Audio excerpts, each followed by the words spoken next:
Bonjour Philippe Moreau. Bonjour. Pouvez-vous nous parler de Passerelle? Quel est le principe de cette nouvelle activité? Alors Passerelle, c'est une nouvelle activité que j'ai démarrée parce que j'ai souhaité mettre une nouvelle orientation professionnelle à ma carrière. J'ai bientôt 50 ans. J'ai 50 ans passés maintenant et j'avais toujours décidé qu'à 50 ans, je changerais.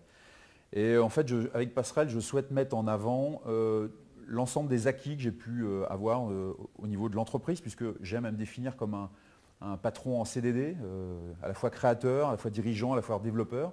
Ça m'a passionné pendant 25 ans avec les hauts et les bas que connaissent toutes les entreprises. Et j'ai aussi une autre casquette de sportif dit d'extrême, c'est un grand mot un peu galvaudé, mais j'aime bien parcourir le monde et aller faire des courses un petit peu particulières. Entre autres, j'étais au pôle Nord, j'étais en Antarctique. Et je me suis rendu compte qu'il y avait énormément de liens, de passerelles en l'occurrence, entre le monde de l'entreprise et le monde du sport. Donc j'ai décidé de mettre en avant ces notions-là et dans un cadre d'une activité de consultant et de conférencier en entreprise pour mettre tous ces points en lumière et en avant avec des vrais acquis puisque j'ai 25 ans d'entreprise derrière moi et 10 ans de sport extrême. Donc tous ces liens sont mis en avant dans cette société. Alors quelles sont justement ces passerelles entre le monde du sport et le monde de l'entreprise? En fait, il y en a beaucoup. Il y en a beaucoup et c'était au départ une vraie surprise parce que quand j'ai démarré toutes ces courses un petit peu bizarres au cours des 10 dernières années, je faisais ça d'abord pour un aspect purement ludique, pour me faire des gros souvenirs de vie. Et en fait, je me suis rendu compte qu'il y avait énormément de préparation à faire en amont, énormément de plans d'action et donc en fait ce qu'on fait en entreprise aussi.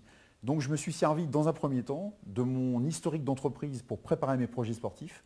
Et une fois que j'ai eu préparé ces projets sportifs, je me suis rendu compte que faire une étude des dangers potentiels, analyser ce qu'était que la cohésion du groupe que j'avais besoin pour mener à bien ces projets, c'était la même chose que l'entreprise. Donc on a des thèmes qui sont très très similaires, que ce soit l'aspect meneur-suiveur, construction d'équipe, cohésion d'équipe, projet à mener avec toutes ces notions de mise en éveil, de mise en avant, des dangers possibles, etc. Quoi mettre derrière? En fait, il y a des liens en permanence sur le sport et l'entreprise. Et ça, je l'ai vécu et je le vis de plus en plus puisque je dirige toujours mes entreprises. Et je m'aperçois que c'est vraiment quelque chose de liant, un Donc vrai vous liant. voulez faire du coaching? Alors, c'est pas du coaching parce que aujourd'hui, je trouve que le mot coaching, c'est un mot qui est galvaudé. On est tous coach de quelqu'un, on est tous coach de quelque chose. Ce n'est pas vraiment du coaching. Moi, ce qui m'intéresse dans les interventions que je fais, je veux aider les entrepreneurs et les dirigeants qui ont tous la tête dans le guidon. Moi, j'ai vécu ça pendant 25 ans, avoir la tête dans le guidon en permanence. Ben, je veux les aider à relever cette tête et à prendre une bonne bouffée d'oxygène. Et ça, aujourd'hui, s'il n'y a pas des gens de l'extérieur, comme moi je veux faire avec Passerelle, qui viennent apporter cette bouffée d'oxygène, eh bien, on perd nos repères, on perd nos fondamentaux. Et je ne veux pas intervenir en termes de coach, parce que ça ne veut pas dire grand-chose. Je veux être là comme celui qui va permettre de se relever, de prendre du recul, de s'oxygéner et d'un seul coup de se rendre compte que nos fondamentaux qui nous servent à construire, à avancer, eh bien, ces fondamentaux, on les a oubliés. Moi, dans l'activité que je fais, je ne cherche pas à réinventer la Lune. Je n'amène pas un énième concept de management. Il y en a déjà 15 000 sur le marché. Je cherche simplement à montrer que l'essentiel est en nous et qu'il faut simplement de temps en temps se relever, se reposer, prendre du recul pour voir comment on doit avancer correctement et se poser les bonnes questions. Et quand on a la tête dans le guidon, et quand on est dirigeant, c'est toujours ça, eh bien on ne se pose plus les bonnes questions. À titre personnel, comment le dépassement de soi vous a aidé dans votre entreprise? En fait, me dépasser, déjà la première chose qui moi, ça a mis en évidence, c'est que se dépasser seul, c'est extrêmement compliqué. Seul, on n'est pas grand-chose, tout compte fait. Et moi, je crois beaucoup, énormément dans la complémentarité des compétences. Dans tout ce que je fais dans le courant de ma vie, je l'ai toujours fait en association. En termes de business, mais j'ai plusieurs entreprises, j'ai toujours eu ces entreprises avec un associé qui avait des compétences complémentaires aux miennes. Dans ma propre vie personnelle, créer une famille, il faut bien être marié, il faut bien trouver son binôme, sa femme, pour construire une vraie famille. Et ben dans le sport, c'est pareil. Tout seul, je pense que je ne serais jamais allé au pôle Nord, je n'aurais jamais été en Antarctique, je n'aurais jamais couru dans la Death Valley, je n'aurais jamais traversé des déserts égyptiens, etc., etc. Comme j'ai eu la chance, mais la chance se provoque, il faut aller la chercher. J'ai eu la chance de trouver mon binôme, et ben ça m'a permis avec ce binôme de faire des choses exceptionnelles. Donc le dépassement ne peut se faire qu'avec l'enrichissement des autres. Et quelle entreprise peut être tentée de faire appel à vous? Il y a des cas particuliers? Toutes les entreprises, tous les managers, tous les dirigeants, tous les entrepreneurs. Moi, j'interviens, et c'est un grand plaisir pour moi, j'interviens aussi bien dans des grands groupes comme Chanel dernièrement, que dans des petites structures familiales avec des gens qui ont 10 salariés autour d'eux et qui sont eux aussi noyés. Et c'est ça qui est très intéressant dans ma nouvelle activité, c'est que j'ai une diversité, j'ai un panel de gens qui sont intéressés pour sortir cette tête du guidon et s'oxygéner. Et moi-même, ça m'enrichit. Et tant que je vais m'enrichir, je pourrai enrichir les autres. Parce qu'il n'y a de réalité, à mon sens, que dans un réel partage, un vrai partage. Mon boulot pour les 10 années qui viennent, demain, ça va être de partager. Partager, partager, partager. J'ai beaucoup construit pendant 25 ans. Aujourd'hui, je veux donner ce que je sais, parce que ça a été pour moi très bénéfique aussi de recevoir. Et donc, continuer de recevoir pour continuer de donner. Vous pensez pouvoir plus conseiller les managers ou les salariés d'une entreprise? Alors, je pense que je suis plus axé sur le côté manager, parce que ça a été mon travail pendant plus de 25 ans. Donc, effectivement, côtoyer des dirigeants, des entrepreneurs, des comités de pilotage. Donc, c'est plus dans ce domaine-là, chef de projet, responsable. C'est plus là que je pense que mes acquis, mon historique, va pouvoir apporter une plus-value quelconque. Évidemment que les salariés, je dirais, plus à la base, ont tout leur intérêt aussi.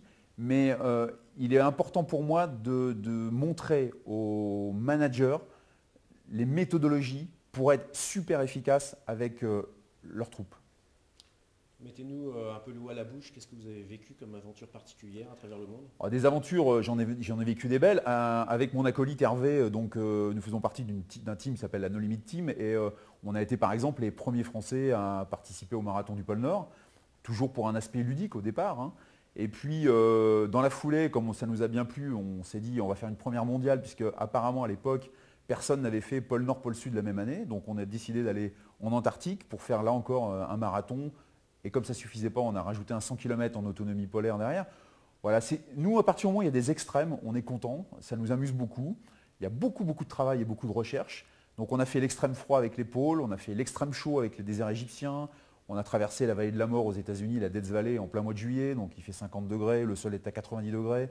On a mangé 3 paires de chaussures pendant la course, des courses qui font 200 km, 300 km. Et dès qu'il y a des extrêmes, dénivelés, quels qu'ils soient, on est dans notre terrain de jeu et ça nous amuse beaucoup.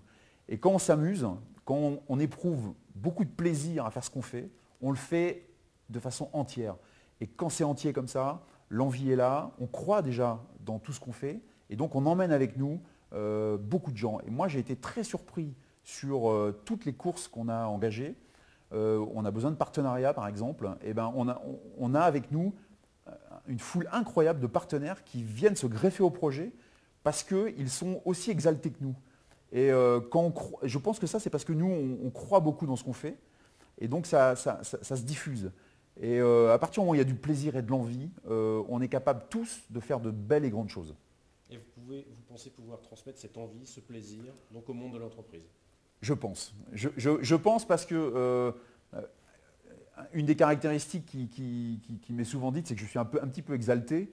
Et apparemment, ça transpire quand j'explique aux gens.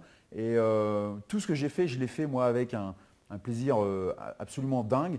Et je pense qu'on a tous un fort potentiel en nous, tous, et que peu en ont conscience. Et mon job de demain, avec Passerelle, ça va être de mettre en avant ce potentiel que nous avons tous. Alors moi, c'est le sport, c'est l'entreprise. Pour plein d'autres, ça peut être d'autres domaines d'activité, mais peu importe, on est tous très forts de quelque chose. Charge à nous d'enlever tout ce paquet de peurs qui gèrent notre quotidien et des peurs qui sont souvent infondées. Mon boulot, c'est d'enlever toutes ces clavettes pour faire tomber ces peurs et de façon à libérer un peu les gens et se rendre compte que, eh bien oui, moi, Kidam, moi, monsieur tout le monde, je suis capable de faire de belles et grandes choses. Vous voulez travailler comme révélateur par rapport aux gens, hein. Révélateur, c'est un mot que j'aime beaucoup. Tout à fait. Révélateur, c'est même un mot que je vais retenir. Merci. Je vous en prie.